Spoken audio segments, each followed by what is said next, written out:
से ओवुलेशन के जस्ट बाद फर्टिलाइजेशन की प्रोसेस से कि ओवम और स्पर्म मिल गए, ठीक है, फर्टिलाइजेशन हुआ और फर्टिलाइजेशन के बाद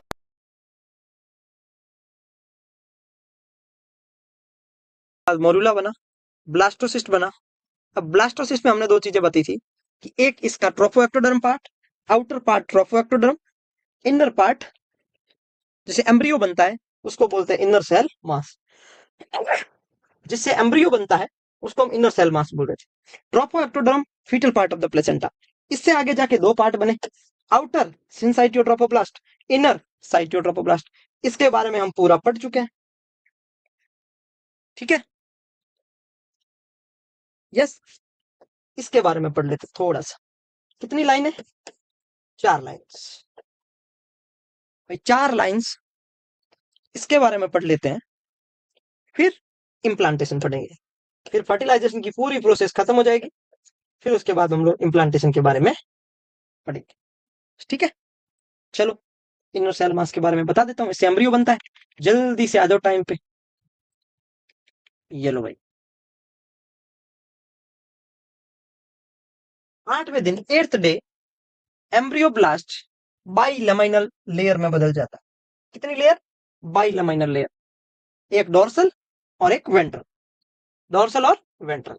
फिर बाइलैमिनल जर्म डिस्क ग्रो करती है, ट्रोफोब्लास्ट से जुड़ती है, स्टाक बनता है, अम्बिलिकल कॉर्ड बनता है।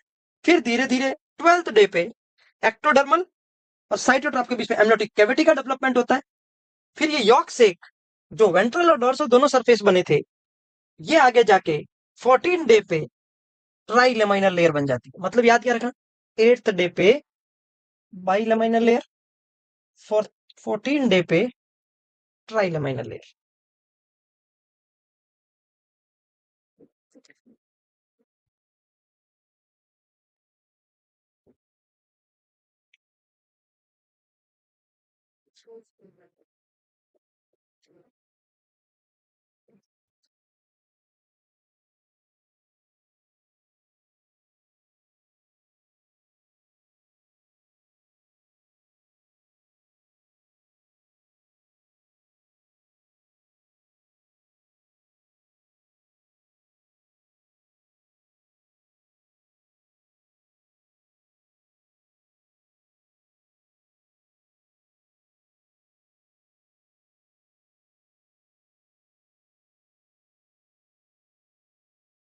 जल्दी से लिखने की कोशिश करो।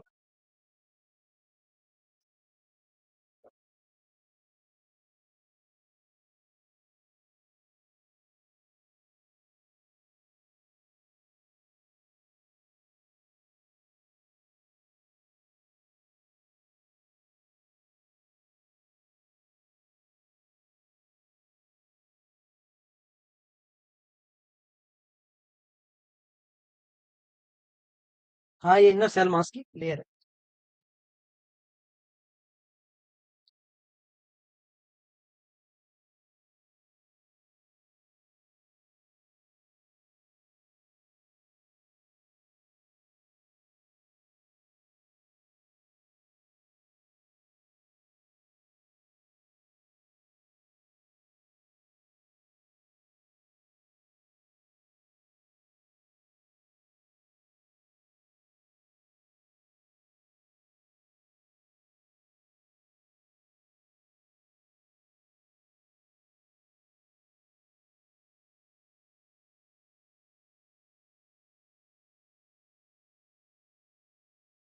Yes, okay next. अब नेक्स्ट हेडिंग लगो डेसिडुआ। डेसिडुआ क्या है, 1 मिनट के लिए सुन ला। ओम की लाइफ 20 to 24 आवर्स होती है। सेकंड क्वेश्चन आपका ये है कि एक दिन पहले एलएच और एस्ट्रोजन दोनों पीक पे रहते हैं। Yes, of course, right. LH ovulation के लिए पीक पे रहता है और एस्ट्रोजन एलएच को स्टिमुलेट करता है और एफएसएच को सप्रेस करता है, इसके लिए पीक पे रहता है। दोनों का पर्पज अलग अलग है लेकिन रहते दोनों पीक पे। समझ आ गई बात? अब सुनो डिसिडुआ, आराम से सुनना। मैं इसको समझाने में आपको कम से कम 20 मिनट लूंगा। प्रेग्नेंट एंडोमेट्रियम को डेसिडुआ बोलते हैं। जो प्रेग्नेंट फीमेल की जो एंडोमेट्रियम होती है ना, प्रेग्नेंट एंडोमेट्रियम को क्या बोलते हैं? डेसिडुआ। प्रेग्नेंट एंडोमेट्रियम को डेसिडुआ क्यों बोलते हैं? Because it's said out during parturition.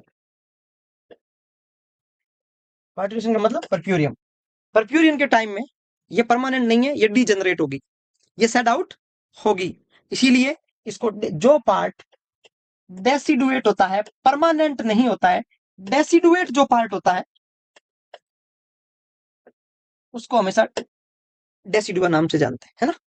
ठीक है, क्योंकि डेसिडुएटिटी के कारण इसको हम डेसिडुआ बोलते हैं। ये बात समझ में आ गया। और इम्प्लांटेशन कहाँ होगा? इम्प्लांटेशन डेसिडुआ के ऊपर ही होता है, हाँ या ना? अब इसी को ही समझना है, इसी को ही पढ़ना, इसी को ही समझना है, इसी को ही पढ़ना है। ठीक है, हाँ, पूरी बात सुनो, जो मैं बोलूंगा वही। एंडोमेट्रियम को, प्रेग्नेंट यूट्रस के एंडोमेट्रियम को डेसिडुआ बोलते हैं। इम्प्लांटेड कोई भी फीटस है, ओवम है, उसको डेसिडुआ के ऊपर चिपकाने का काम प्रोजेस्टेरॉन का है, क्योंकि प्रोजेस्टेरॉन को प्रेगनेंसी कीपिंग हार्मोन बोलते हैं, यही करवाता है। ठीक है, यूट्रस की 3 लेयर होती है। एक बात सुनना, मैं जो बोलूं उसको अच्छे से सुनना। यूट्रस की कितनी लेयर होती है? यूट्रस की 3 लेयर होती है। कितनी होती है? 3। सबसे आउटर को क्या बोलते हैं?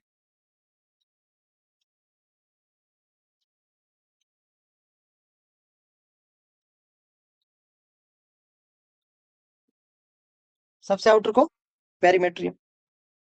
बीच वाली को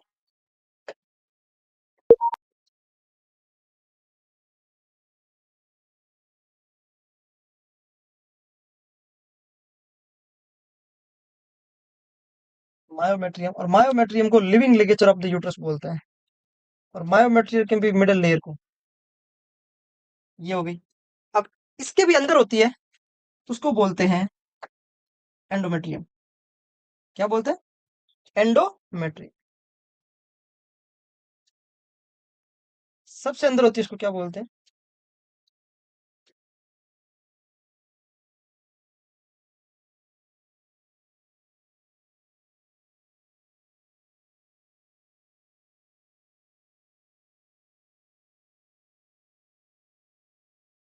सबसे अंदर वाली को क्या बोलते हैं? एंडोमेट्रियम। एंडोमेट्रियम के 3 पार्ट, अब यही पढ़ना है हमें, पेरी से कोई मतलब नहीं,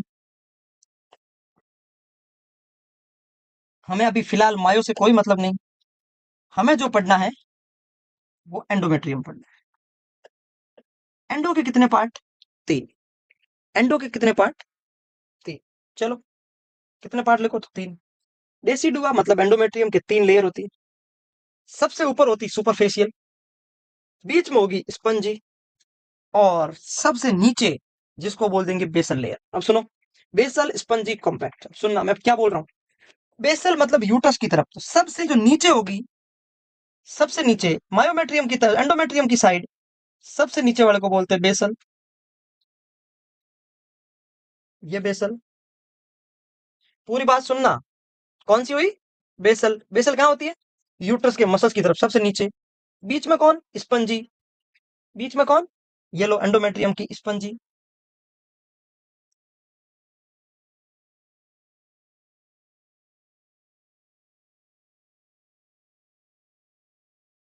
और सबसे ऊपर कौन सी होती है? सबसे सुपरफिशियल, उस लेयर का नाम है, क्या नाम है बताओ देखे? उसका नाम है कॉम्पैक्ट लेयर। और हमें कौन सी पढ़नी है? कॉम्पैक्ट। एंडोमेट्रियम की सबसे ऊपर वाली लेयर का नाम है कॉम्पैक्ट लेयर।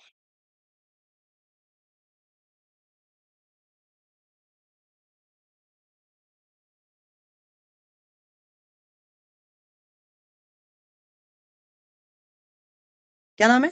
कॉम्पैक्ट। अब कॉम्पैक्ट लेयर है, ये कॉम्पैक्ट है, इसके 3 पार्ट है। कितने पार्ट है? 3।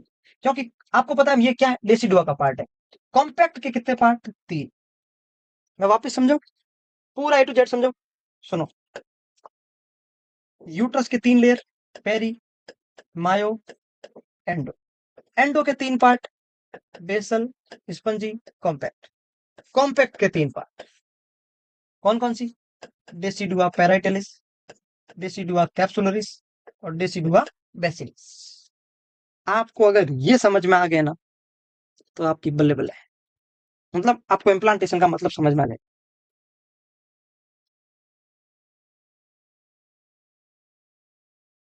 मैंने क्या बनाया? यूट्रस की 3 layer, peri myo endo, endo की 3 लेयर, सबसे नीचे बेसल, बीच में स्पंज, कॉम्पैक्ट की 3 लेयर, कॉम्पैक्ट की 3 लेयर। अब मैं वही बताने जा रहा हूं। कॉम्पैक्ट किसको बोलते हैं? सबसे सुपरफिशियल लेयर एंडोमेट्रियम की। अब सुनो, यहां से घूमता घूमता कौन आया? ये कौन आया? ब्लास्टोसिस्ट आया। तो जहां पे इम्प्लांट होगा ये होगा, यहां होगा मान। इसके जो नीचे रह जाएगा उसको बोल देंगे डेसिडुआ बेसिलस। जो कि यूट्रस के, एंडोमेट्रियम के, कॉम्पैक्ट सेल के इम्प्लांटेशन में नीचे रह जाता, वो सिर्फ पोस्टपार्टम में ही एक्सपोज होता है। पूरे 9 मंथ में कहीं पर भी कभी एक्सपोज नहीं होता। ओनली पोस्टपार्टम पे जब प्लेसेंटा सेपरेट होता है तब ही एक्सपोर्ट होता है। ये प्लेसेंटा का पार्ट है। जब प्लेसेंटा हटता है, जब प्लेसेंटा सेपरेट होता है तो इस पार्ट को लेके निकलता है। तो प्लेसेंटा का जो 20% पार्ट है वो इसका बना होता है, रेसिडुआ बेसाइलस। अब ये मान लो फीटस है, ये कॉर्ड है, इसके ऊपर जो कवरिंग है ना उसको बोलते हैं डेसिडुआ कैप्सुलरिस। कैप्सूल, कवरिंग को क्या बोलते हैं? कैप्सूल। तो डेसिडुआ कैप्सुलरिस क्या है? कवरिंग। और ये जो बचा हुआ पूरा है ना, ये इसको बोलते हैं डेसिडुआ पैराइटलिस।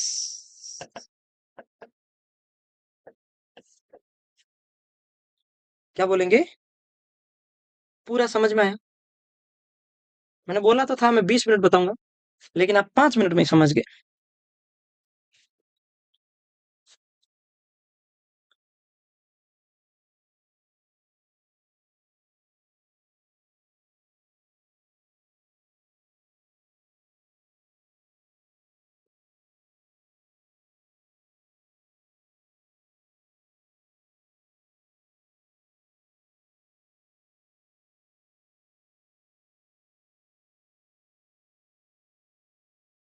पूरे एंडोमेट्रियम को डेसिडुआ बोलते हैं। यस, पूरे एंडोमेट्रियम को डेसिडुआ बोलते हैं। इस डेसिडुआ के 3 पार्ट हो गए, बेसिलस, स्पंजी, कॉम्पैक्ट। फिर कॉम्पैक्ट के 3 पार्ट हो गए, फिर उसका नाम हो गया डेसिडुआ पैराइटलिस, कैप्सुलरिस, बेसिलस। ठीक है। कॉम्पैक्ट लेयर के कितने पार्ट? 3। कौन कौन से? सुनो, कॉम्पैक्ट लेयर, ये कॉम्पैक्ट, इसके कितने पार्ट? 3। जहां इम्प्लांटेशन के जो नीचे दब जाएगा उसको क्या बोलेंगे? जैसे ये नीचे रह जाएगा बेस पार्ट, बेसिलस। कवरिंग को पैराइटलिस और कैप्सुलरिस, और ये सराउंडिंग वाला पूरा पैराइटलिस का मतलब पेरिफेरल। पूरी डेसिडुआ में जो पेरिफेरल में पूरा फैला होता है। हाँ, इम्प्लांटेशन के बाद ये लेयर फॉर्म होती है। ठीक है, कोई डाउट?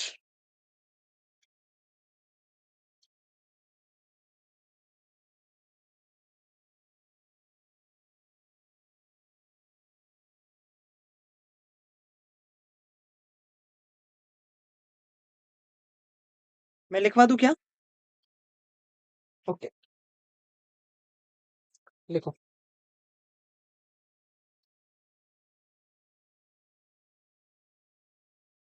जल्दी लिखो।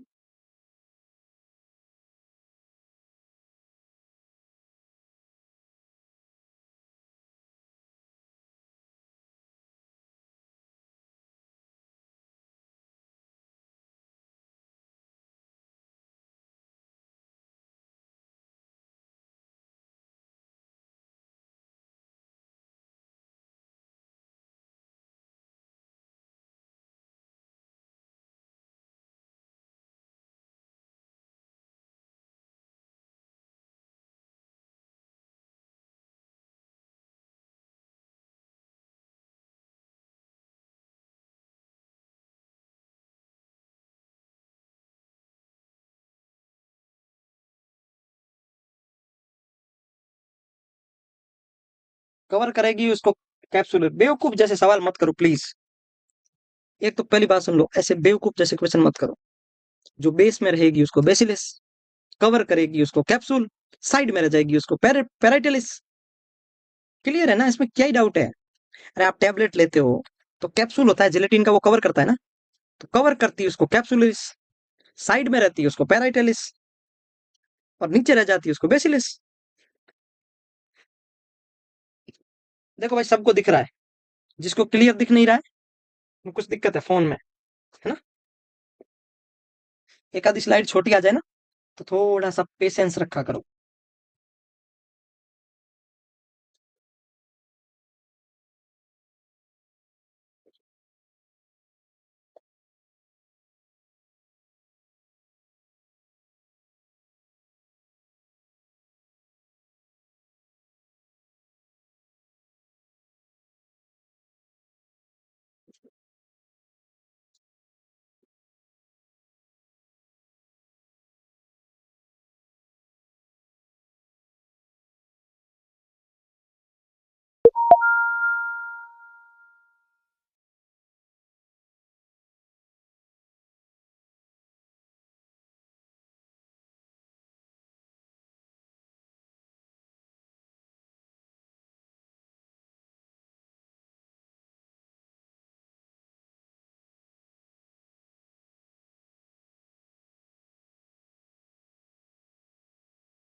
आगे समझ में, आपके जो भी डाउट थे ये पढ़े।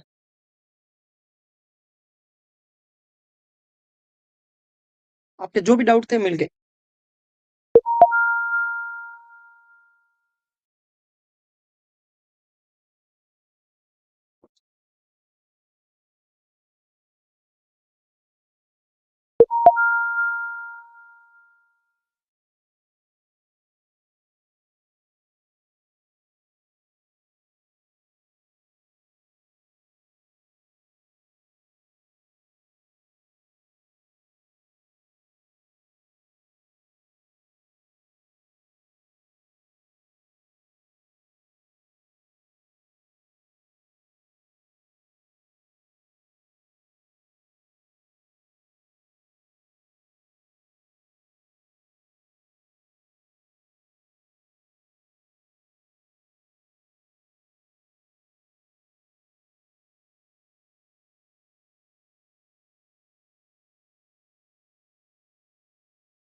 अब 3 लेयर होती है, उसके बारे में 2 पॉइंट पढ़ लो, उसके बाद में टॉपिक खत्म।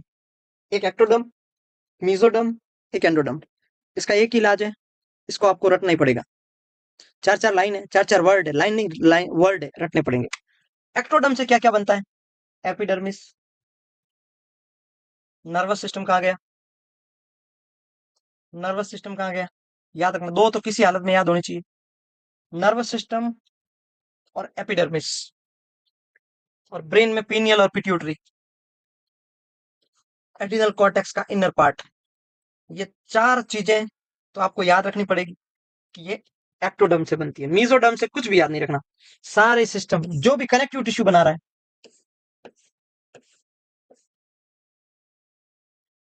और एंडोडर्म से एड्रिनल कॉर्टेक्स याद रखना है सबसे पहले। एड्रिनल मेडुला किससे बन रहा है? यहां से। तो एड्रिनल कॉर्टेक्स किससे बन रहा है? इसको स्टार लगा लो, एड्रिनल कॉर्टेक्स को जहां कहीं भी है पकड़ के। किधर है बताओ देखें।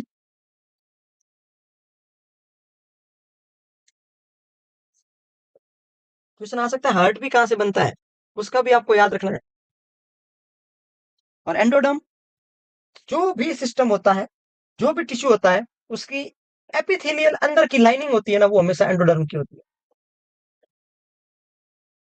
चाहे डाइजेस्टिव हो, रेस्पिरेटरी हो, यूरिनरी हो, जेनाइटल हो, लिवर पेनक्रियास थाइमस थायराइड, किसी भी अंदर की जो लाइनिंग होती है, इंटरनल लाइनिंग, वो एंडोडर्म की है। इतना तो आपको रटना ही पड़ेगा। और रटने वाला पोर्शन खत्म हो गया ओबीजी का। सब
हो गया।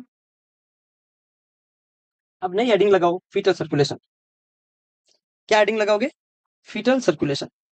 पूरी बात सुनो उसके बाद।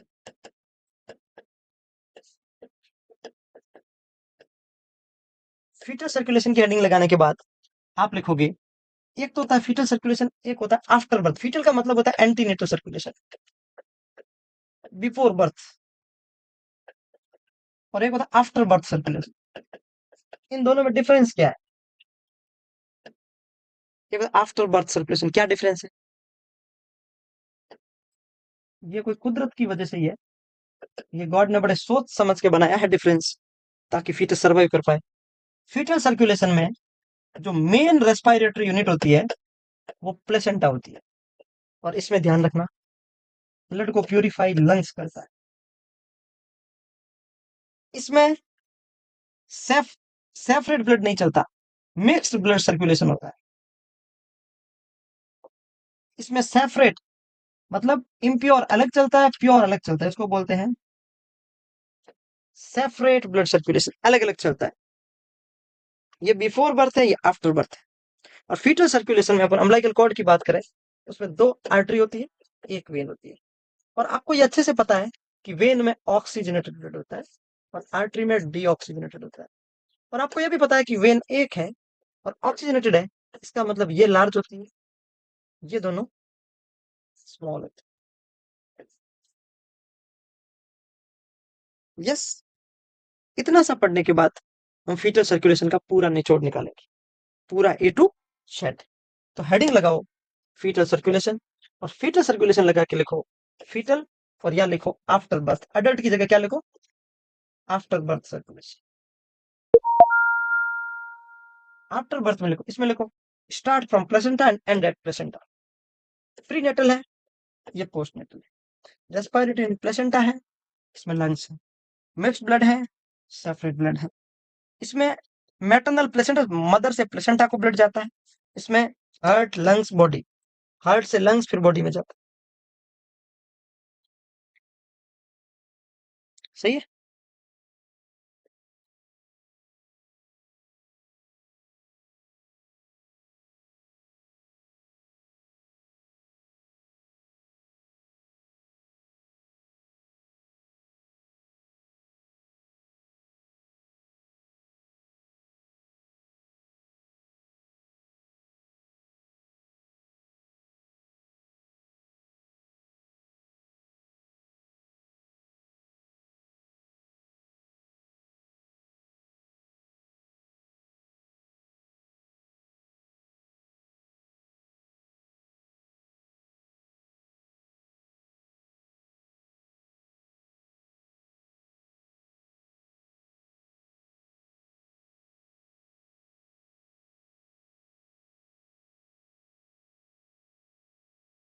हो गया।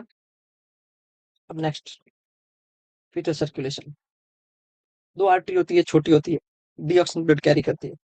अम्बिलिकल वेन एक होती है जो कि लार्ज होती है, जो कि ऑक्सीजनेटेड ब्लड कैरी करती है। कैसा करती है?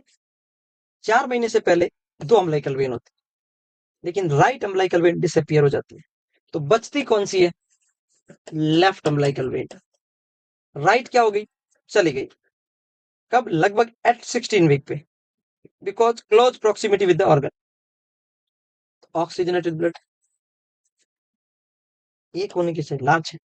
इतना सा लिख लो, फिर हम जल्दी से आगे बढ़ते हैं।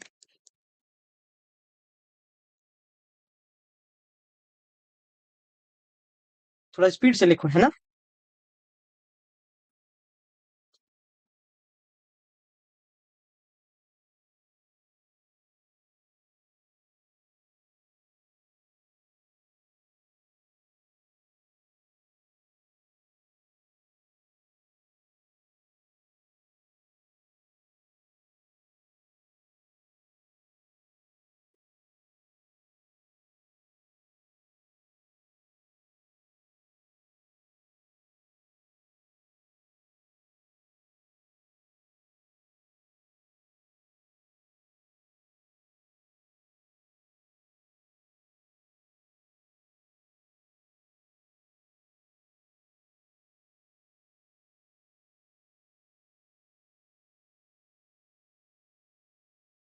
हो गया। अब मैं सर्कुलेशन के बारे में समझा रहा हूँ। पहले मैं समझा देता हूँ, 5 मिनट ध्यान रखना, 15 मिनट में सर्कुलेशन पूरा हो जाएगा। ये इमेज आपको समझ में आएगा नहीं। मैं 4 बातें आपके साथ करूंगा, ज्यादा कुछ बातें नहीं कर रहा हूँ। अगर आपको फीटल सर्कुलेशन समझ में आ जाए तो लास्ट में बोल देना कहाँ सर समझ में आ गया आज तो, नहीं आए तो भी बता देना नहीं है। इधर आओ। फीटल सर्कुलेशन स्टार्ट कहाँ से होता है? प्लेसेंटा से। खत्म कहाँ पे होता है? प्लेसेंटा। प्लेसेंटा से एक वेन निकली, कैसा ब्लड लेके, कैसा ब्लड, ऑक्सीजनेटेड, और 2 आर्टरी डीऑक्सीजनेटेड, ठीक है। अब मैं ये फीटस का हार्ट बना रहा हूँ यहाँ। प्लीज सुनना, अगर आपको समझ में आ जाए हम किसकी बात कर रहे हैं पहले प्लीज सुन लो। माइंड को खाली कर लो, अगर कोई गलत फीटल सर्कुलेशन भी सुन रखा है तो पहले ही खाली कर दो। हम बात कर रहे हैं फीटल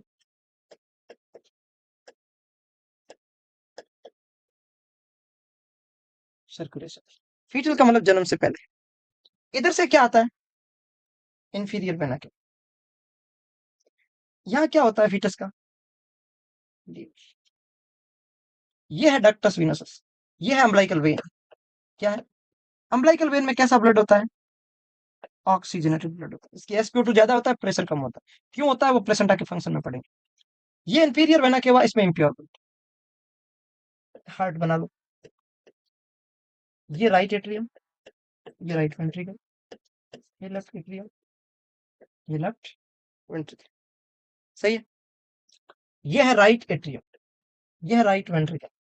राइट एट्रियम, पहले मैं एक बात बताऊं, बेसिक नॉर्मल बात बताऊं आपको। नॉर्मल बात ये कहती है, जैसे मैं हूं, जैसे आप हो, कोई भी है, जन्म के बाद की बात, एनीवन, हमारे हार्ट के राइट साइड में हमेशा इम्प्योर ब्लड ही जाता है। हमेशा क्या? जब तक रहेगी जान, और जब तक है जान हमारे राइट हार्ट में सुपीरियर वेना केवा और inferior vena cava impure blood ही ले जाते हैं। लेकिन फीटस में ऐसा नहीं है। फीटस हमसे उल्टा चलेगा तो ही वो दुनिया में आ पाएगा, हमारे जैसे चलेगा तो नहीं आ पाएगा। तो हमारे में इम्प्योर आता है, इसमें प्योर नहीं, इसमें देखना कुछ और आता है। ये इंफीरियर वेना केवा, ये प्योर ब्लड, ये इम्प्योर ब्लड, ये दोनों के बीच में कनेक्शन है। इसको बोलते हैं डक्टस विनोसस।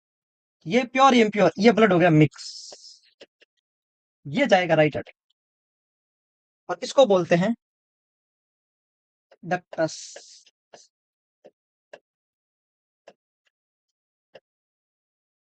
विनोसस। तो पूरी बात सुनना, यहीं से क्वेश्चन बनाऊंगा मैं। डक्ट का मतलब होता है ट्यूब, ये ट्यूब। विनोसस का मतलब होता है between two vein. Two vein कौन सी? एक ये भी वेन है, ये भी वेन। एक डक्ट दो वेन के बीच में होती है, उसको बोलते हैं डक्टस विनोसस।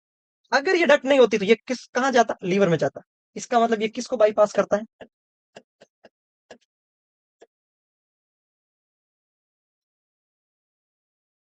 ये किसको बाईपास करता है? ये लीवर को बाईपास करता है। किसको बाईपास करता है? लीवर को। अब ये बंद कब होगा मैं बाद में बात करूंगा, अभी सब इतना याद रखना। डक्टस विनोसस क्या है? डक्टस विनोसस अम्लाइकल वेन और इंफीरियर वेना केवा के बीच का कनेक्शन है। क्या है जी? कनेक्शन है। किसको बाईपास करता है? लीवर। अब ब्लड आ गया सारा इसमें, ये लो ब्लड आ गया, आ गया इसमें, हाँ। अब वापस हमारे में आओ, जन्म के बाद वाला, क्योंकि हमें कंपैरिजन करना है। हम कंपैरिजन करेंगे ना तो ही फीटल सर्कुलेशन पढ़ पाएंगे, बिना कंपैरिजन के हमारे पल्ले नहीं पड़ेगा। हमारे में क्या होता है? सारा का सारा ब्लड इधर आता है, फिर यहां होती है पल्मोनरी आर्टरी, और यहां होता है लंग्स, इधर। तो हमारा सारा का सारा ब्लड इधर आ जाता है 100%। किसमें? जन्म के बाद। लेकिन हम किसकी बात कर रहे हैं? Fetal circulation. और आपको अच्छे तरीके से पता है fetals lungs image malfunctioning, इसका मतलब सारा का सारा ब्लड इधर नहीं आएगा, ओनली 30% इधर आएगा। कितना परसेंट? 30% इधर आएगा, 70% इधर जाएगा। कितना परसेंट? 70। एक हॉल होता है, क्या होता है? उस हॉल को बोलते हैं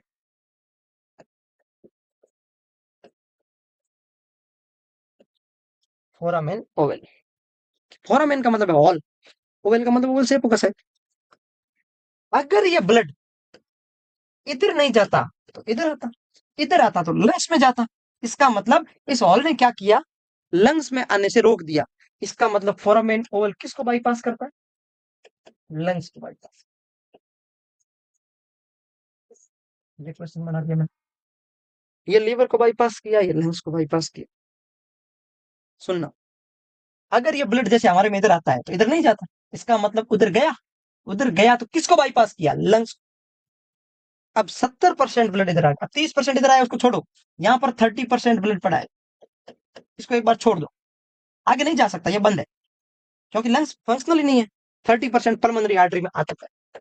कौन सी आर्टरी में आ चुका है? Pulmonary artery. अब 70% ब्लड इधर, ये है बाई का स्पीड वॉल, ये ट्राई का स्पीड। अब ये ब्लड इधर आया, इधर से एरोटा निकला, अब एरोटा इधर जा रहा है, जा रहा है।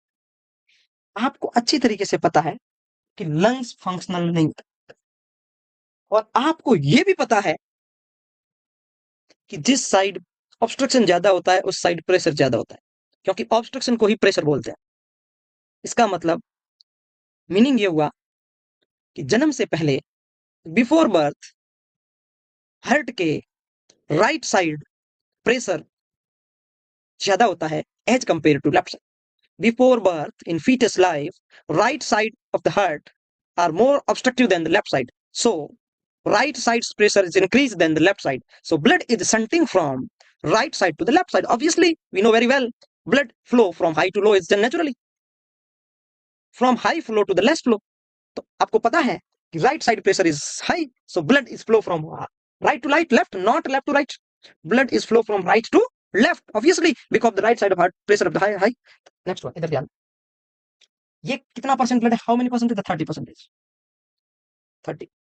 इस साइड का प्रेशर कम है, इस साइड का प्रेशर ज्यादा है। अब ये क्या था? Ductus venosus. तो यहाँ एक और बनाओ डक्ट, इसको बोलते हैं डक्टस आर्टीरियोसस। क्या बोलते हैं? डक्टस आर्टीरियोसस। क्या मतलब हुआ डक्टस आर्टीरियोसस का मतलब? डक्टस का मतलब ट्यूब, आर्टीरियोसस का मतलब होता है connection between two artery. Two कौन कौन सी artery? Pulmonary artery and aorta. ये भी एरोटा, ये भी आर्टरी, डक्टस आर्टरी। तो ब्लड किधर जाएगा? ब्लड इधर जाएगा। इधर क्यों नहीं आएगा?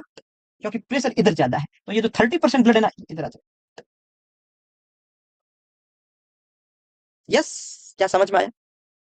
क्या समझ में आया मेरे ज्ञानियों? सच सच बताना, समझ में आए तो बोलना, नहीं तो बोल देना बड़ी मुश्किल बाबा, बड़ी मुश्किल।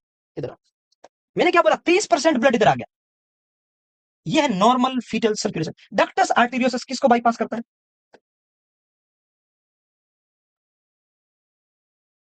किसको बाईपास करता है? डक्टस आर्टीरियोसस लंग्स को बाईपास करता है। कैसे? हाउ? आपको पता है मुझे हाउ पसंद है। कैसे? कैसे? अगर ये ब्लड इधर नहीं जाता तो कहां जाता? लंग्स में। लंग्स मेच्योर नहीं है, इसका मतलब ये ब्लड इधर चला गया एरोटा में, तो लंग्स में नहीं गया। इसीलिए बाईपास करने का मतलब होता है, जैसे हमारे कोई शहर है, हमारा गांव है, उसके बाहर से गाड़ी निकल जाए तो हम क्या बोलते हैं? गाड़ी ने गांव को बाईपास कर लिया, बाहर से ही निकल गई, बाहर से ही निकल गई। मतलब क्या हुआ? लंग्स में आए बिना ही ब्लड चला गया, दैट इज बाईपास। ठीक है, अब एक बात सुनना, अब मैं आपको दो तीन बातें बता रहा हूँ, बस यही बात। अब जो ये नॉर्मल चल रहा है, अब बच्चे की डिलीवरी होती है, अब बच्चा जन्म लेता है, सुनना प्लीज। अब क्या होगा? ये नॉर्मल चलेगा, जब तक जन्म नहीं होता तब तक ये चलेगा। इधर से ब्लड आएगा, डक्टस वेनोसस के थ्रू हार्ट में जाएगा, फिर इधर जाएगा, फिर इधर आएगा, फिर ये 30% इधर आएगा, ये बॉडी को सर्कुलेट होगा, फिर ये अम्बिलिकल आर्टरी से यहाँ वापस चला जाएगा।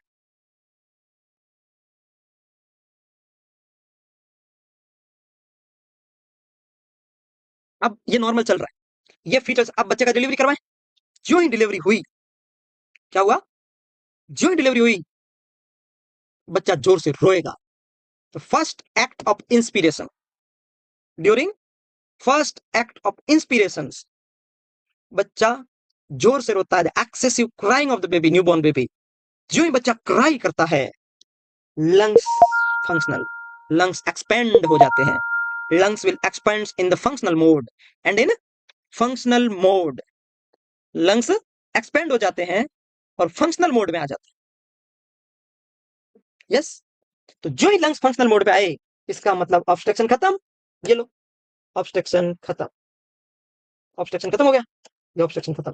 अब पूरा का पूरा ब्लड इधर आएगा, इसका मतलब राइट साइड का प्रेशर कम हो गया as compare to left side, left side का प्रेशर बढ़ गया, तो ये ब्लड इधर, इसका कोई रोल नहीं है क्योंकि हम डिलीवरी होते ही अम्बिलिकल कॉर्ड काट दिया, तो इसको काट दो, ये अम्बिलिकल कॉर्ड काट दिया, इसका रोल अभी खत्म कर दूंगा मैं। फिर आपको पता है जो ही लंग एक्सपेंड हुए, अब ब्लड इधर से इधर नहीं जाएगा, ब्लड इधर से इधर नहीं जाएगा, नहीं जाएगा, हाँ, तो ब्लड पूरा का पूरा नीचे आएगा क्योंकि आगे ऑब्स्ट्रक्शन नहीं, लेफ्ट साइड प्रेशर ज्यादा है, इधर भी ओपन है, ब्लड इधर आ रहा है। अब पहले ब्लड पल्मोनरी आर्टरी से एरोटा में जा रहा था, क्यों? क्योंकि राइट साइड प्रेशर ज्यादा था।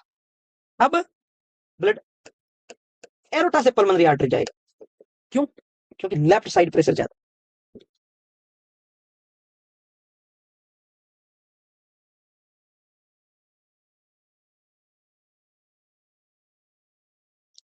ये तो हो गया बेसिक फिजियोलॉजी। अब मैं एक बढ़िया बात बताऊं, एक बहुत ही बढ़िया बात बताऊं आपको कि ऐसा क्या होता है जिसको कंजेनाइटल हार्ट डिजीज बोलते हैं।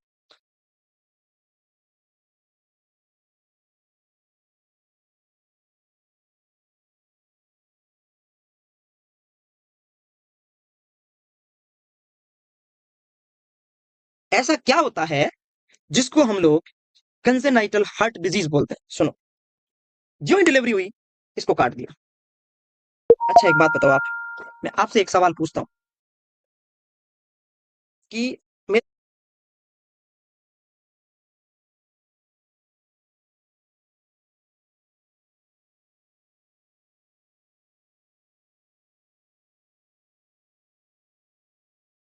अगर यहाँ कहीं लग जाए, तो यहाँ लगने के बाद में निशान तो बहुत टाइम तक रहेगा, निशान तो बहुत टाइम तक रहेगा, रहेगा कि नहीं रहेगा, लेकिन ऑर्गन वापस काम करना जल्दी शुरू कर सकता है। या एक मैं दूसरा एग्जांपल दूं आपको बेसिक, जैसे ये अंगुली कट जाए बाई चांस, तो फंक्शनल क्लोजिंग में और स्ट्रक्चरल क्लोजिंग में आपको अंगुली वापस तो नहीं आ सकती, आती या तो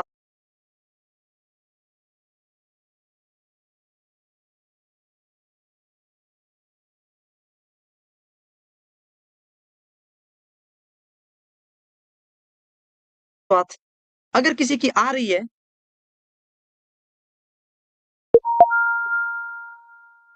अगर किसी की अंगुली वापस आ रही है तो टाइम लगता, लेकिन स्ट्रक्चरल तो नहीं होगा, हाथों हाथ तो तुरंत नहीं होगा। तो ये जो क्लोजिंग होती है, ये भी, ये भी और ये भी दो टाइप की होती है। कितने टाइप की? डक्टस विनोसस एक होता है एनाटॉमिकल क्लोजिंग, एक होता है फंक्शनल क्लोजिंग।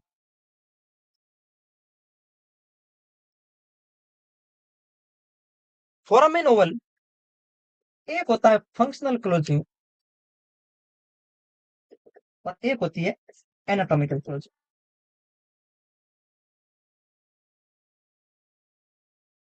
कौन सी closing? Anatomical. Next one, next one, ductus arteriosus, first is functional closing, please listen, then anatomical।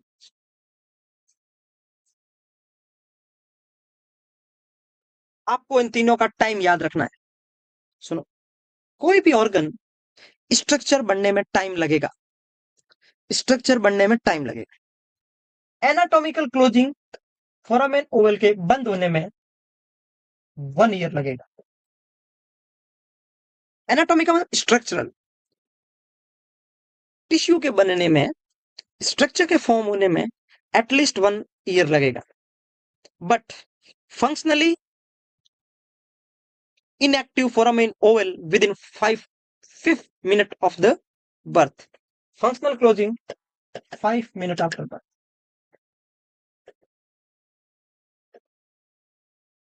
functional closing ductus arteriosus, functional closing within 5 minutes, within 5 minutes, within 5 minutes.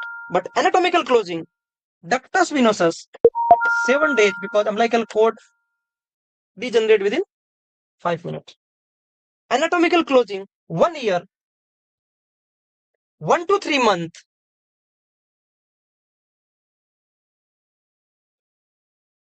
1 to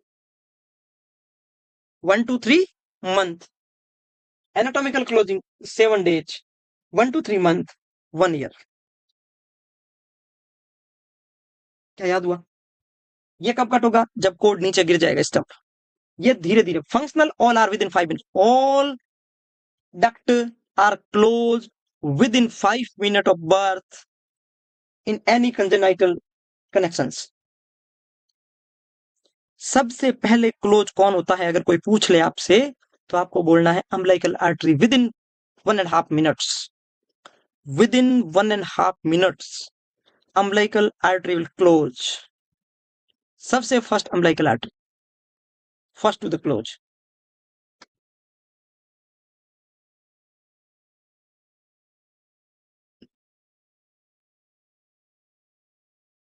अब सुनो एक minute please, अभी तक कुछ नहीं हुआ है, अभी सुनो आप। अगर ये क्लोज हो जाए, मेरे यहां लग जाए, इंजरी हो जाए, तो स्कार बनेगा। तो स्कार का नाम है, इसको क्या बोलते हैं? इसको क्या बोलते हैं?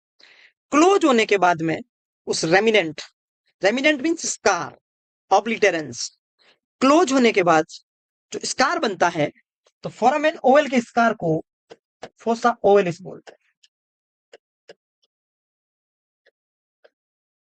क्या बोलते हैं? फोसा ओवलिस।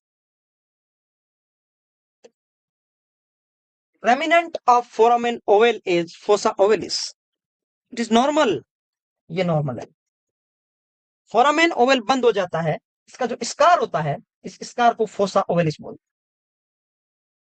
हैं। यह डक्टस आर्टीरियोसस क्लोज हो जाता है, इसका जो रेमिनेंट होता है, इसके रेमिनेंट को लिगामेंटम आर्टीरियोसम बोलते हैं।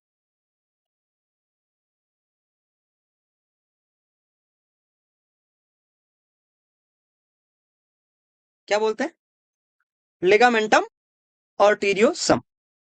ये जो क्लोज हो जाता है, डक्टस का नाम हमेशा लिगामेंटम रहता है, डक्टस जो क्लोज हो जाता है इसको बोलते हैं लिगामेंटम विनोसम।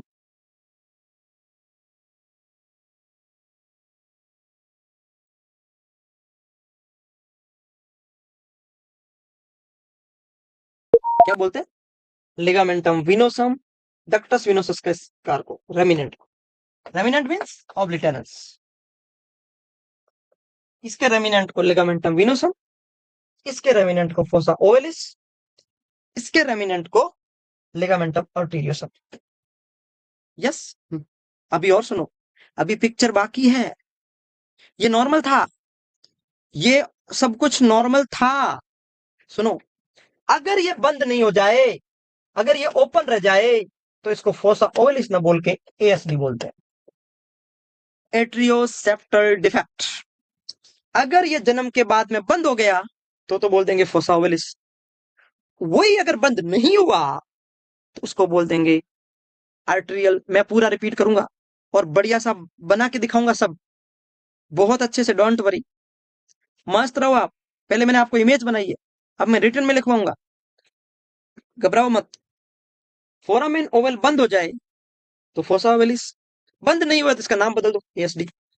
डक्टस आर्टीरियोसस बंद हो जाए तो लिगामेंटम आर्टीरियोसस, बंद नहीं हुए तो पीडीए, बंद नहीं हुए तो क्या बोल दोगे?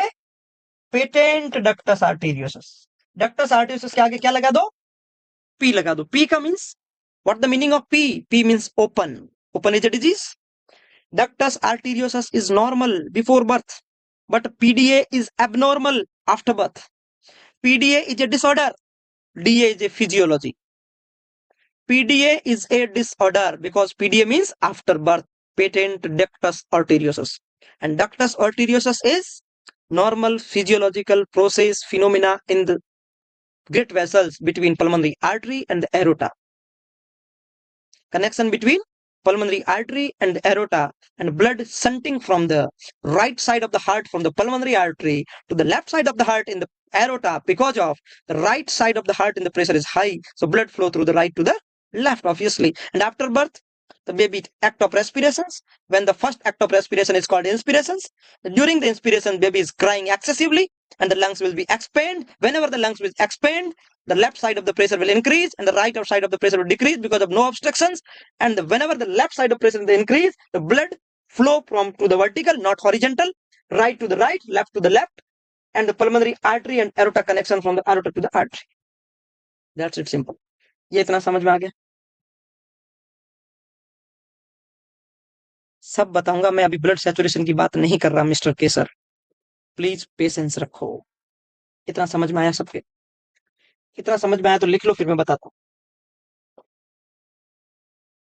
वो प्लेसेंटा के फंक्शन में पढ़ाऊंगा आपको, है ना? अभी रुक जाओ, उसके लिए वेट करो, वेट करो जल्दी।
डक्टस विनोसस क्लोज हो ही जाता है, अम्लाइकल कोड काट लेते हैं, कहाँ जाएगा?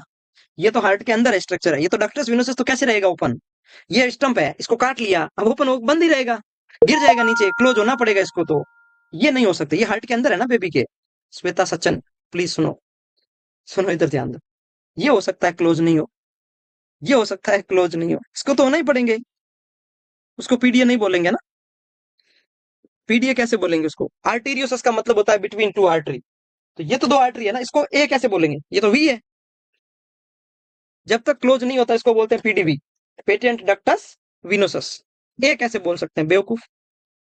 हो गया, सबने लिख लिया?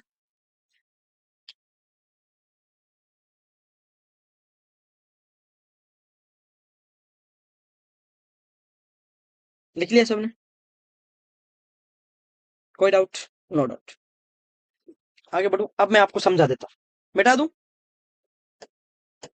सुनो, नंबर एक पे सुनो, डक्टस, डक्टस विनोसस के बारे में लिखो। Connection between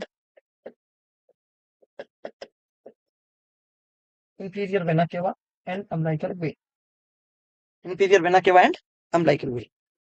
clear? लिखो anatomical closing,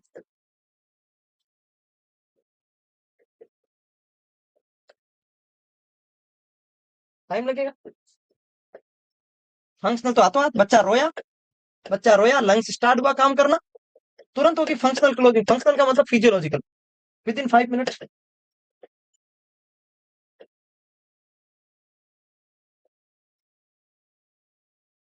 remnant of ductus फिनोसिस, अगर ये क्लोज हो जाए तो क्या बोलते हैं? रेमिनेंट। साथ साथ में लिखो, रेमिनेंट का मतलब होता है ऑब्लिटरेंस, निशान। क्या बोलते हैं? Of ductus venosus. डक्टस की जगह लिगामेंटम लगा दो, डक्ट है तो क्या काम हो, लिगामेंट बन गया बस, लिगामेंटम विनोसिस। कोई डाउट?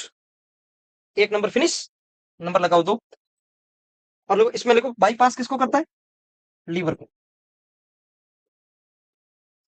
ये बाईपास किसको करता है? लीवर को। हो गया? अब नंबर दो पे लिखो, फोरामेन ओवल।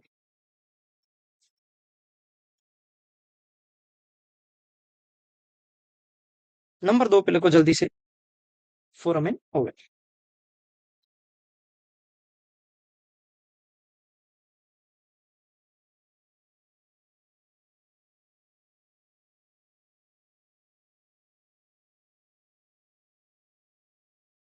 क्या लिखोगे नेक्स्ट? Foramen ovale. लिखो connection between right atrium and left atrium. Anatomical closing at 1 year age. Functional closing within 5 minutes after birth. Within 5 minutes after birth.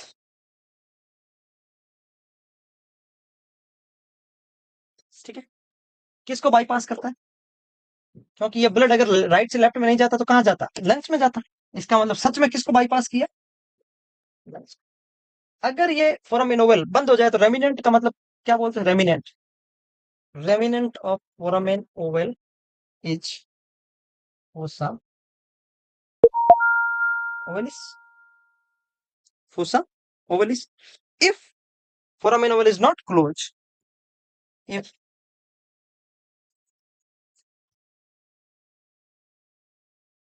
if foramen oval is not closed,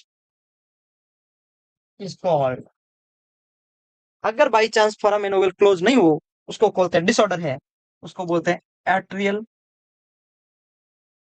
septal defect. दो atrium के बीच में क्या हो गया? Defect, जिसको बोलते हैं ASD, acyanotic heart defect. क्या समझ में आया? क्या समझ में आया?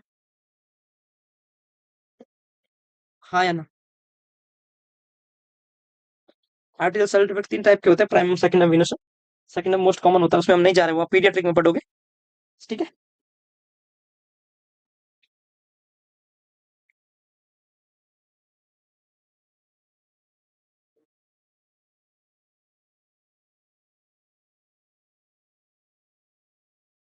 सही है, कोई डाउट? साथ साथ में लिख दिया। अब तीसरे नंबर पे लिखो डक्टस आर्टेरियोसस। क्या लिखोगे? Ductus arteriosus. नंबर 3 पे लिखो डक्टस का मतलब कोई ट्यूब, आर्टेरियोसस का मतलब होता है बिटवीन टू आर्टरी। तो क्या लिखो? Connection between pulmonary artery and L. ये भी आर्टरी, ये भी आर्टरी, तो कनेक्शन बिटवीन टू आर्टरी। और दो आर्टरी के बीच में कनेक्शन आर्टेरियोसस, दो वेन के बीच में connection venosus. Bypass lungs. Anatomical closing 1 to 3 month of age. Functional closing within 5 minutes of birth.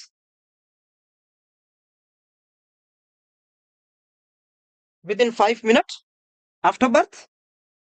सुनो, रेमिनेंट ऑफ, रेमिनेंट मीन्स बंद होने के बाद, remnant of ductus arteriosus as. Ductus की जगह लिख दो लिगामेंट। भाई कोई चीज कट जाए, पड़ जाए, निशान बन जाए, उसको क्या बोलते हैं? Ligament. Ligamentum आर्टेरियोसम।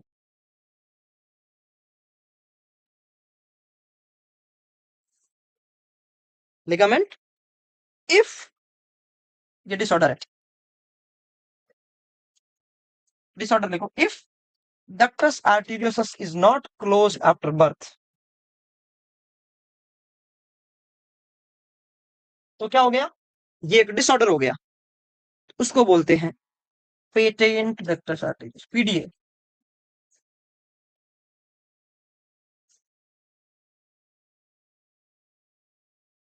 Patent ductus arteriosus, PDA.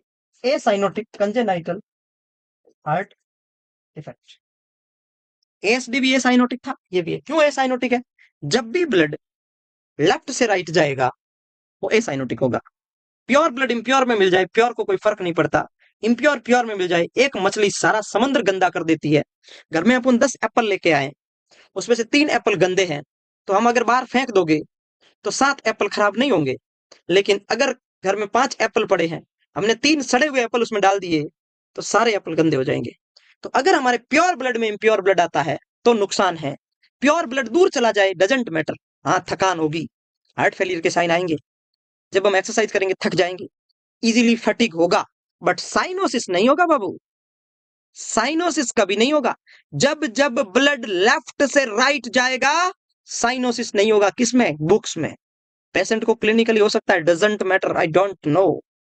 किताबों में क्लियर कट लिखा हुआ है, जब भी ब्लड लेफ्ट से राइट जाएगा, एक्सरसंजिनिया हो सकता है, हार्ट फेलियर हो सकता है, एरोटल ब्लड फ्लो कम हो सकता है, पल्मोनरी ब्लड फ्लो ज्यादा होगा, पल्मोनरी हाइपरटेंशन होगा, क्योंकि ब्लड पल्मोनरी आर्टरी में ज्यादा चला गया है। बट साइनोसिस नहीं होगा, सिस्टेमेटिक साइनोसिस नहीं होगा। इसीलिए जब जब ब्लड लेफ्ट से राइट जाता है, उसको एसाइनोटिक हार्ट डिफेक्ट बोलते हैं।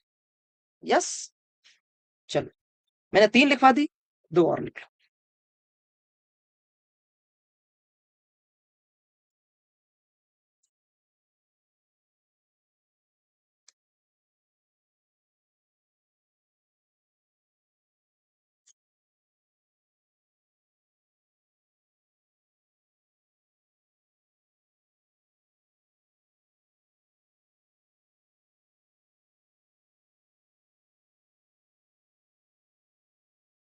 गए समझ में? सबसे इसके बारे में लिखो। अम्बिलिकल आर्टरी सबसे पहले क्लोज हो सकती है इंस्टेंटली, और इसके रेमिनेंट को क्या बोलते हैं? Lateral umbilical ligament. Umbilical vein 80 to 100 ml blood extra होता है, इसीलिए हम डिलेड क्लोट करते हैं, थोड़ा डिलेड कोड क्लेम करते हैं, 1 to 3 मिनट आफ्टर करते हैं। और अम्बिलिकल वेन के जो लिगामेंट होता है,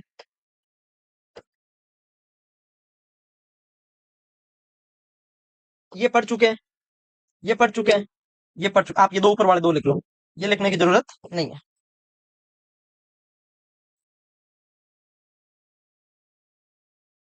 ऊपर वाले 2 लिख लो।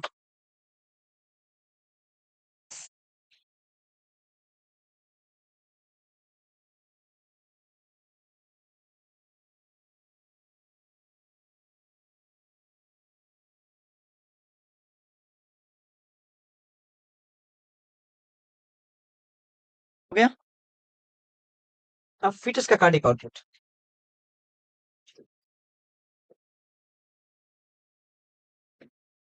अगर आपसे न्यूबॉर्न का कार्डियक आउटपुट पूछ ले, तो न्यूबॉर्न का पूछ ले, तो होता है 500 ml। क्यों? स्ट्रोक में स्ट्रोक वॉल्यूम 5 ml होता है, उसको हार्ट रेट से मल्टीप्लाई करो। फीटस का कार्डियक आउटपुट पूछ ले, तो फीटस तो बोलते हैं 9 वीक से लेकर 40 वीक तक। आप किसका बोलते हो? तो उसको बोलते हैं मीन। मीन मतलब एवरेज फीटल कार्डियक आउटपुट। तो उसको एवरेज कैसे निकालोगे? 500 लेके 100 के बीच का निकाल लो, तो लगभग लगभग 225 to 350 ml पर मिनट। पर मिनट। यस। समझ में आया क्या मैंने क्या बोला? ये तो न्यूबॉर्न का है। अब फीटस का किसको बोलते हैं? 9 वीक से 40 वीक, 9 वीक to 40 वीक तक all are fetus the range. तो कैसे करेंगे? एवरेज निकालो, तो बीच वाला कर लो, 100 to 500 के बीच में, 250 to 350। तो लिखो मीन कार्डियक आउटपुट 350 ml पर minute with in birth, 500 ml, infant 200 ml, because 500 ml divided by 2.5 kg, that means 200 ml. Heart rate 150 to 160 per minute newborn. ये समझ में आया? अरे न्यूबॉर्न का 500 ml पर मिनट है, न्यूबॉर्न का नॉर्मल वेट 2.5 kg है, तो 500 divide by 2.5, that means 200 ml पर kg पर मिनट। ये फीटस का है, ये न्यूबॉर्न का है, ये न्यूबॉर्न की हार्ट रेट। आया समझ में? कल अपनी क्लास होगी, कल ट्यूसडे है ना, होगी अपनी class.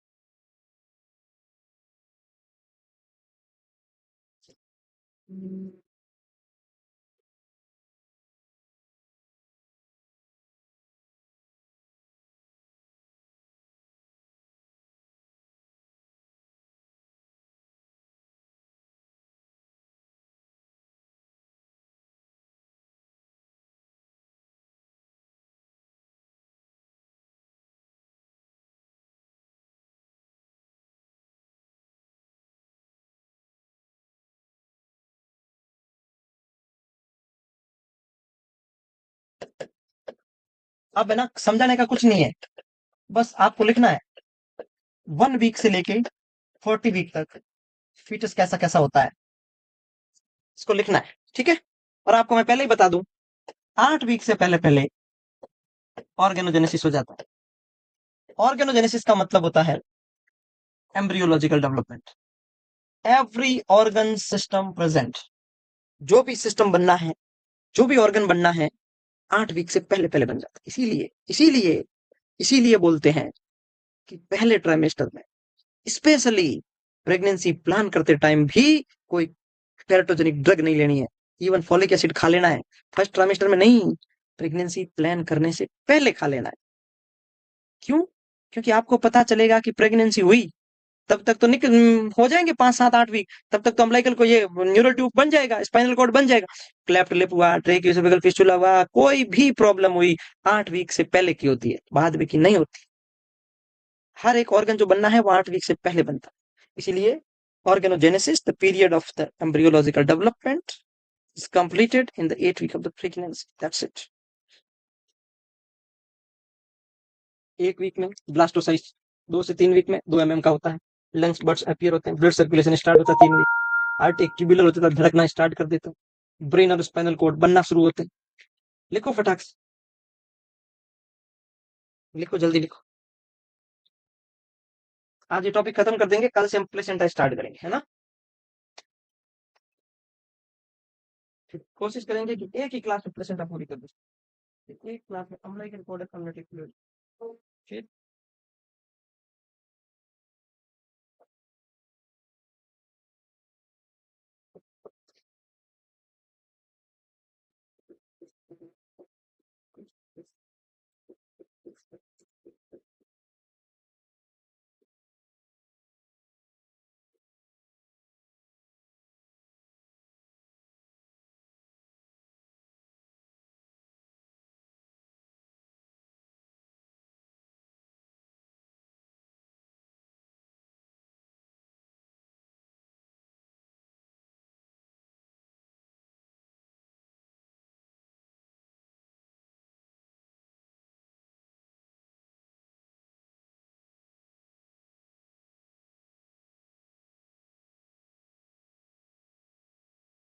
5 week double heart chambers and heart is beating.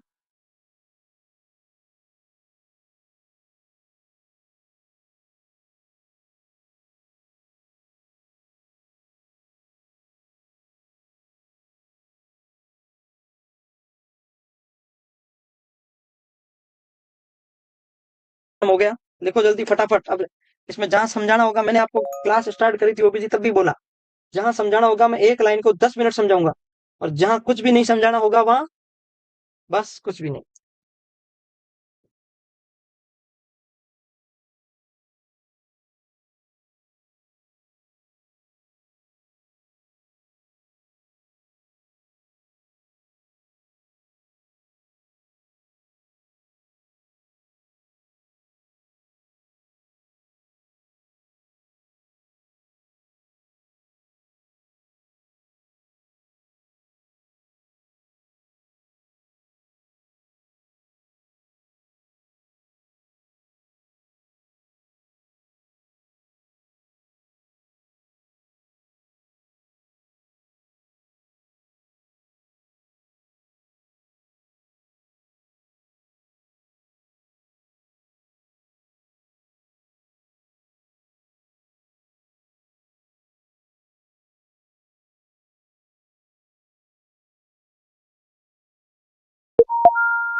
Hmm,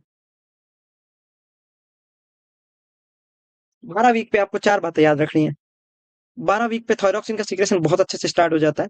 12 week पे ही सबसे इंपॉर्टेंट, किडनी यूरिन बनाना स्टार्ट कर देती है,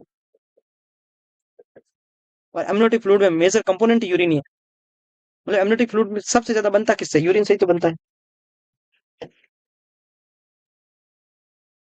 मोमेंट स्टार्ट हो जाते हैं बट मदर फील नहीं कर पाती, मदर 16 to 18 वीक पे फील करती है। ये इंपॉर्टेंट है। हार्ट रेट डिटेक्शन के 2 तरीके हैं, एक है इलेक्ट्रॉनिक ट्रांसड्यूसर, ठीक है, नॉन इलेक्ट्रॉनिक जिसको पिनार्ड फिटोस्कोप बोलते हैं। इलेक्ट्रॉनिक से आप 10 वीक से पता कर सकते हैं। पिनार्ड फिटोस्कोप होता है रेगुलर, उसको 20 वीक से 20 वीक ऑनवर्ड्स। ये दोनों इंपॉर्टेंट, हार्ट रेट को डिटेक्ट करने के दो। इलेक्ट्रॉनिक ट्रांसड्यूसर से 10 वीक से 10 week onwards, and Pinard fetoscope regular stethoscope 20 week onwards.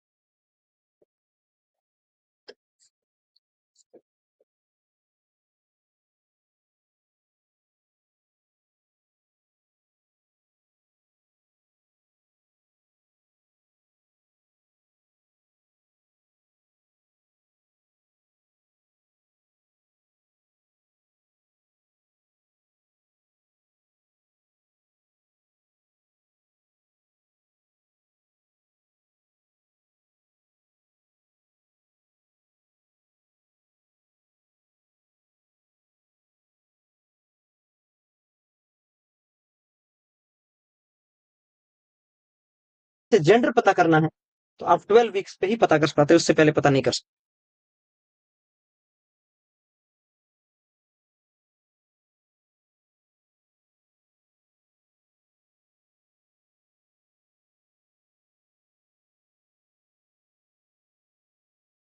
16 week पे स्किन ट्रांसपेरेंट रहती है। यूनिको ओनली बिगिंस स्टार्ट होते हैं, स्केलेटल बोन ग्रोथ शुरू हो जाता है, क्विकनिंग। मल्टी ग्रेविडा में 16 वीक पे, प्राइमी ग्रेविडा में 16 वीक। क्विकनिंग क्या होता है? फर्स्ट फीटल मूवमेंट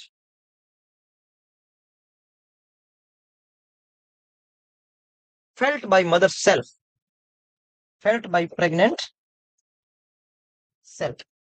पहली बार उसने लाइफ में, उस प्रेगनेंसी में, मल्टीग्रेविडा में उसको पहले से पता रहता है, तो थोड़ा बहुत यूट्रस की टोन का पहले पता चल जाता है 16 वीक से। प्राइमी ग्रेविडा में 18 वीक में क्विकनिंग स्टार्ट। ये प्रीसम्प्टिव फाइंडिंग है।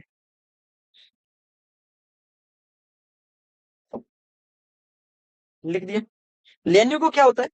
फाइन फाइन ब्राउन हेयर होता है ऑन फीटर स्किन। पोस्टम बेबी में एब्सेंट होता है, प्रीटम में ज्यादा होता है। जो जो एज आगे बढ़ती है डिसअपियर होने लगता है।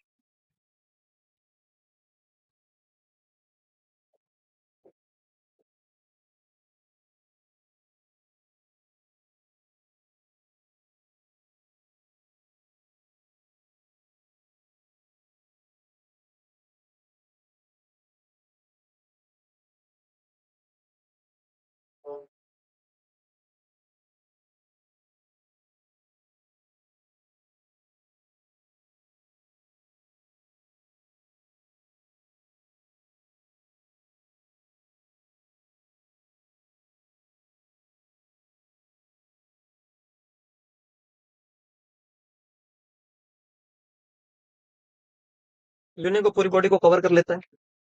हार्ट बीट रेगुलर फिटोस्कोप जिसको पिनार्ड फिटोस्कोप बोलते हैं, उससे आप डिटेक्ट कर सकते हो।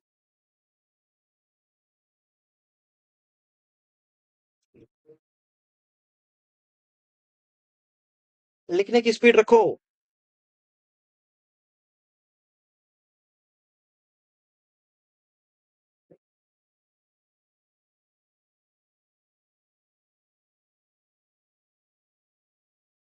लिख लिया क्या?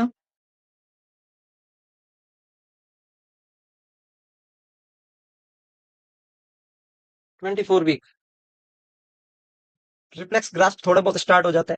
वर्निक्स केसियोसा फुल बॉडी के ऊपर। वर्निक्स केसियोसा का क्या मतलब होता है? पूरी बॉडी के ऊपर व्हाइट चीजी सब्सटेंस होता है, जो पोस्ट टर्म में एब्सेंस होता है, प्री टर्म में ज्यादा होता है। ठीक। 24 वीक का फीटस सुन सकता है, कुछ भी बोलो तो सुन लेगा। आपस में उसके मम्मी पापा जो बात कर रहे हैं वो भी सुन लेगा वो।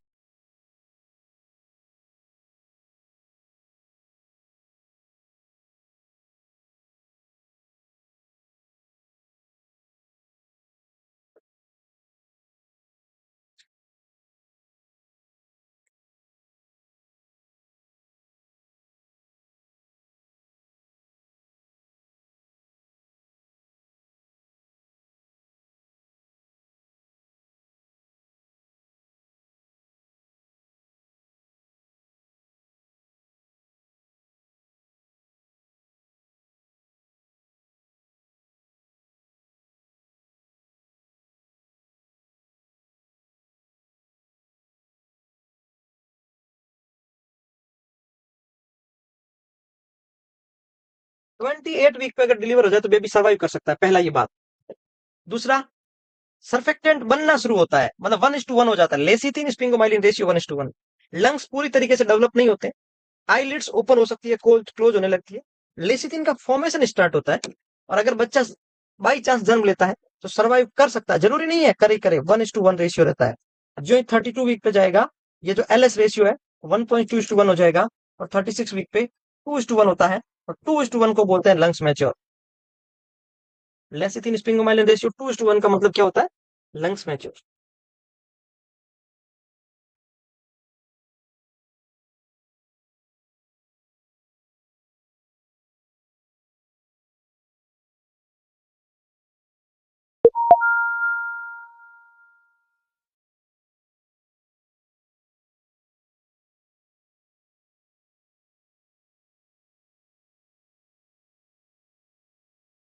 हो गया क्या?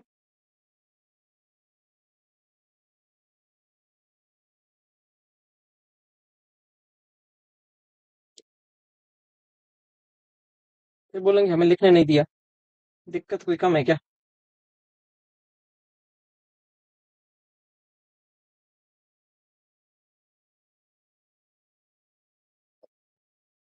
32 वीक, फीटस लगभग 31 सेंटीमीटर का हो जाता है, 2 किलो का हो जाता है, बोन्स बन जाती है, फैट बनने लगता है, लेसिथिन स्पिंगोमाइलिन 1.2:1 हो जाता है।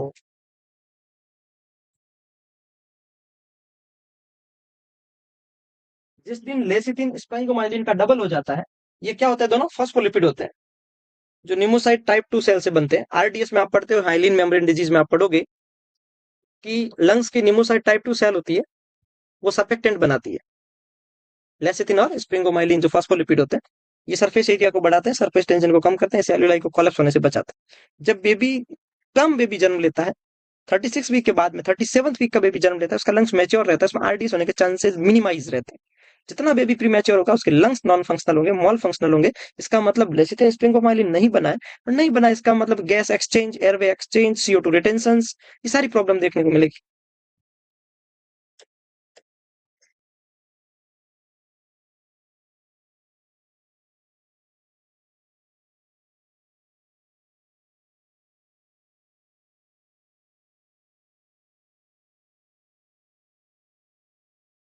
हो गया 32। अब देखो 36। 36 में बोलोगे वेट बढ़ रहा है, स्किन पिंक हो चुकी है, इसको बोलते हैं प्लीथोरिक स्किन। प्रीटर्म की जो स्किन होती है उसको बोलते हैं प्लीथोरिक, रेड कलर की स्किन, एकदम लाल। स्किन के ऊपर कोई रिंकल नहीं है, रिंकल्ड स्किन को पर्च्ड स्किन बोलते हैं, पोस्टर्म की स्किन पर्च्ड होती है, लेन्यूगो डिसअपियर होने लगता है। एलएस रेशियो 2:1 हो गया। मेल बेबी में, मतलब बॉय बेबी में, एक testis, one testicle usually descended into the scrotum. दोनों टेस्टिकल डिसेंड नहीं है, एक ही है। इसका मतलब 36 से 37 वीक के बीच में दोनों टेस्टिकल अंदर चले जाते हैं। अब जब दोनों चले जाते हैं, इसका मतलब बेबी मेच्योर हो गया, ये भी एक साइन है। अनडिसेंडेंट टेस्टिस इमेच्योरिटी का साइन है। किसका साइन है? इमेच्योरिटी का साइन।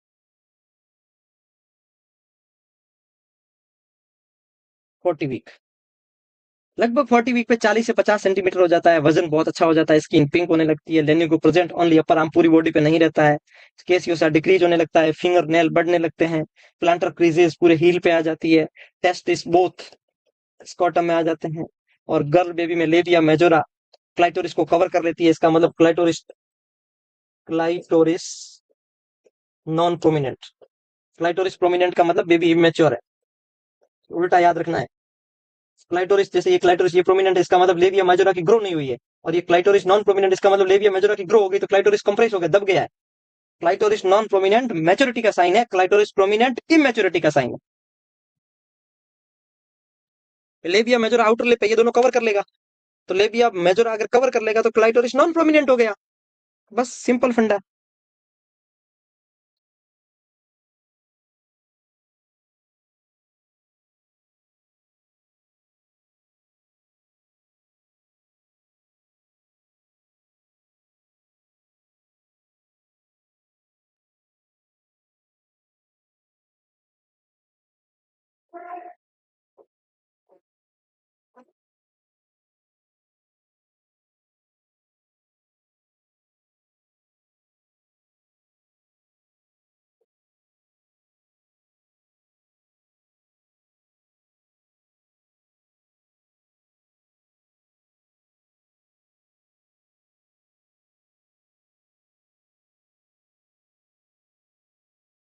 क्रीजेस का मतलब ये जो पैर है ना, इसके ऊपर जो लाइन होती है ना पूरी, अगर पूरी क्रॉस कर दे इसका मतलब baby mature. Creases means line. ये हाथों में, अरे ये लाइनें नहीं दिख रही क्या ये तुझे? नहीं दिख रही क्या?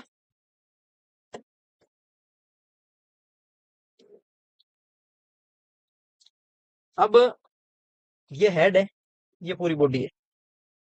तो जब फीटस 3 महीने का होता है ना, तब उसका 50% तो हेड होता है, 50% ये बॉडी होती है।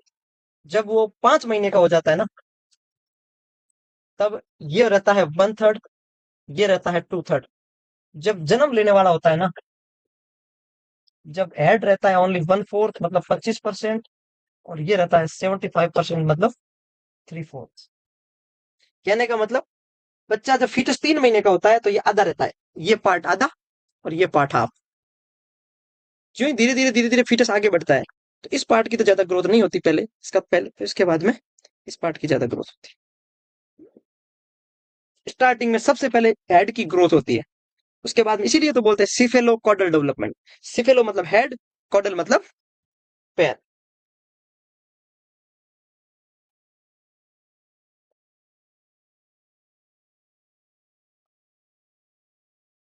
ठीक है, बाकी बार हम लोग कल पढ़ लेंगे। बिल्कुल ऑफ कोर्स, ठीक है, कल पढ़ लेंगे ना, जो बचा हुआ।